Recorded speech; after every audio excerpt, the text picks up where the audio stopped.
Mr. Sallas-Mensah, we know you are on your wheels and about to take off, but if you could spare just 2 seconds of your time, we would also want to ask you how you saw the capital city, the fields that it used to be, and everything. Is it neat now? Uh, Accra and the way it is, it's going to take a while to get the whole city clean. And it's going to be a battle because, you see, first to build a city, especially Accra, to let it look like a capital city, you need to build the mentality of the people. Until the people knows why they should not filter, litter places. You as a government or a leaders will be struggling for a very long time because you see the field that is being created in Accra. Somebody thinks that Zoom Lion is supposed to be cleaning in the morning, so he thinks he has the right to throw any trash anywhere. So it hasn't, in terms of improvement, hasn't been so much, but it's better and it's going to cause illness to come down. But we need education because the whole problem is about the people knowing why they should keep the city clean. If most people knows why they have to keep the place clean and even their own surrounding, then the government can help. Because you look at Accra, somebody built a mansion and he doesn't have a gutter in front of his house and he's expecting government to come and construct a gutter for him. I mean, it makes no sense. Before you give a permit to someone to construct a house, you have to make sure that the person has constructed a gutter in front of the property, or even contribute to a city to make sure that they come and construct road. Just like here, you can't build a house or you can't build anything without constructing the gutter, without making sure that there's a green grass in front of the house. But here in our country, everybody takes the law into his own hand, do what they think is right for them. So in terms of neatness, it hasn't been so much better that you can talk about it. Let me catch you in here. How about the market area, the streets that are filled with traders, and you can even have your own way into the market? I tell you that as for that, I think Jesus Christ might be the one to fix this problem because people doesn't have a job, and so selling in any possible traffic lights becomes the order of the day. And unless you employ policemen and soldiers and city guards from every street light, and I don't know how the government can employ people like that whilst we have serious crime going on to just get people from the road. It's going to be a while until people get a job to do. They will not come and stand at the traffic light to sell dog chain and ice cream and ice water and the rest. So it will only change when the people are able to get a job to do, because as Jerry Lawrence said, if you don't go out to try to do something, you'll be seen as a lazy person. But so people get these kind of things, stand at the roadside, try to make a living, which you and I know it's not going to be possible to make a living out of those kind of things. So if we talking about job creation, that means this government has not done quite enough.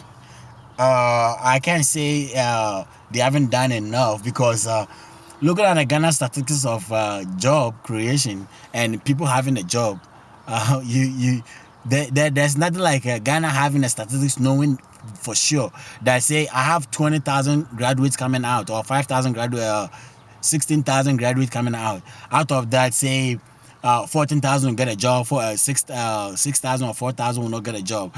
There wasn't nothing like that. There wasn't any system like that monitors how people graduated and how the quality of education itself that the people are receiving. Because if you're not receiving a good quality education, it will be difficult for you to create a job. Because you finish agriculture college and you have a degree in agri science or BSc agricultural science, you haven't studied accounting, you haven't studied economics, and even the economics you do is just microeconomics, which cannot take you anywhere to do any meaningful business. You haven't studied finance, advanced financing. You haven't studied all those things. So to make a budget budget and a proposal or a portfolio to try to get a loan to do a business. Uh, Agriculture science students are not businessmen. So how do you create job for these people? They don't even understand how to create a job. And even accounting students, the business students, they are not even taught to the level they can create a job on their own. So everybody want a job from the government, want a job from the private sector, and there's nothing like such jobs right now. You can see a whole accountant being a cashier at a teller at the bank. Why do you waste time with a degree with doing cash in and cash out, checking cashing checks for people and then receiving money? A whole degree holder, why do you be doing? Is a diploma students that are the one doing those kind of things, but not a whole accounting student being a cashier at the bank. You are wasting your time and energy. So it's going to take a while. A lot of jobs have been created, especially in the agriculture sector, trying to get people into youth in getting young people into agriculture. But we have a whole volume of people, trying to get a job. So even though if you create a job for say 10,000 or 20,000, we have millions of people trying to get a job. So it's not a bad story, but it's the beginning of knowing that, hey, we have this number of people we need to create a job for. And I think for the oil sector, they are planning to make sure that after a while they will have more Ghanaians, going to that venture and trying to create a job for them. So they haven't done bad, and it's not the best also. Thank you on that. And let me ask you this. What's your general overview of Ghana when you just recently visited? Is a Ghanaians, they can make noise and Are we really developing, or we are still lagging behind?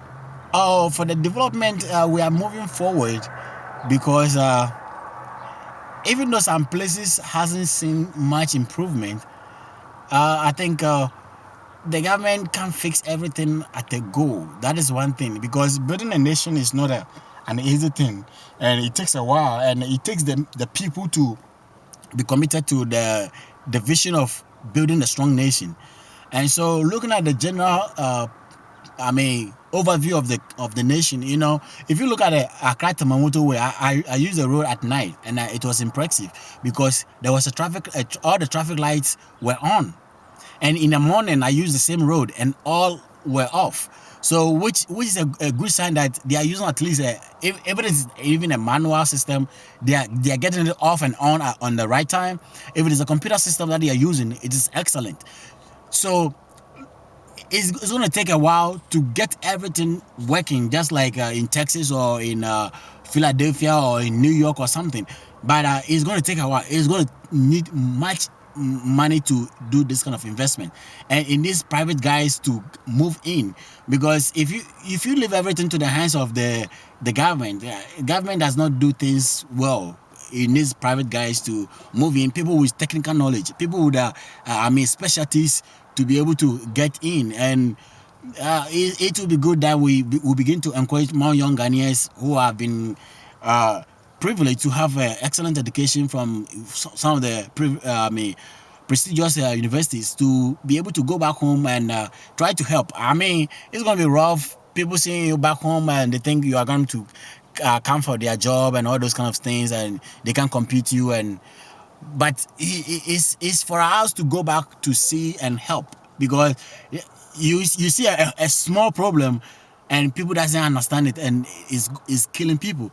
So with the overview of the country, they are on track. The guy is doing his best to impart his knowledge and his understanding about running a nation. And I think he has some excellent people, and some of them are not they don't have much to write home about. It's not their fault anyway.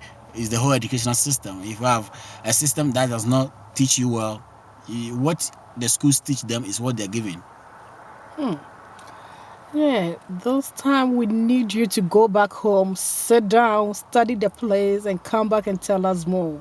Because we miss our country, and we'd love to contribute our quota to help develop this country. And we can afford to let our country go down the drain because of lack of certain basic things.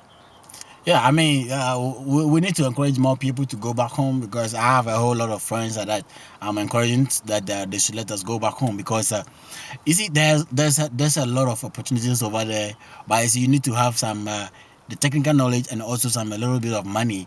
And even these days, you don't need to have too much money to go back home to have impact. All you need to have is the technical knowledge. If you have the excellent education here, and all the techniques and the strategy to make a business, especially if you have enough knowledge in marketing, if you have enough knowledge in accounting and finance, uh, and you have your technical knowledge, you'll be able to run a whole company on your own, just on a single PC, and having an internet, and be able to coordinate people. And you have young guys. The whole funny thing is that you have young guys, very brilliant guys, ready to work and ready to put in their best. But the whole thing is, they don't have the means to go forward to win contract, and then also because they don't have they don't have the means to say, okay, this is how I have to apply for this contract. I have this and that to be able to win the contract. It will be a good idea for young people having a good education, but I mean in the state, to be able to go back home, money. I mean, gather some of the guys back home, and then form companies, and then begin to win contracts and execute the contract in a very excellent way, and also in an economized way, because you need to cut down costs, and it's easy to cut down costs in Ghana, and the country is very peaceful. I mean, it's only when you listen to radio you might be thinking that there's something fire is burning in Ghana. If you don't listen to radio stations, you might think it's just like somewhere in Oak, what do you call it, Arlington, where it's very peaceful.